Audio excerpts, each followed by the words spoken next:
halló. Itt a Burj Khalifa, meg itt Dázon mellette. Hát a tenger az kicsit hidegebb Sárvárnál, kicsit melegebb a Dunánál. De ugye elviselhető nagyon. Itt meg egy Kláha.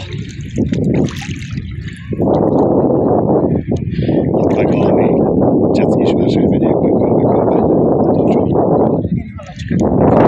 Halacskákkal is találkoztunk, igen. Jó meleg van, 30 fok. Most már milyen a víz? Hát, ha bemész, akkor először kicsit hideg. Mint ha most indulnám, hogy a lagvonába körülbelül, de aztán utána már tök jó meleg, ha megszoktad. Így a 30 fokból belejönni, nem tudom, hány fokos tengerre, most még nem olyan forró. De sokkal szarabb lenne nyáron kijönni, vagyis nyáron nem jössz ki, mert nyáron 50-52 fok van itt.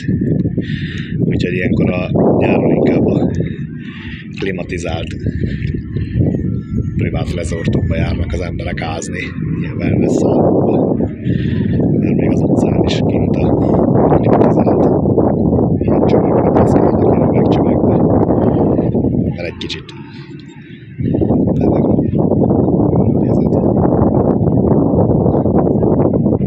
úgyhogy minden happy.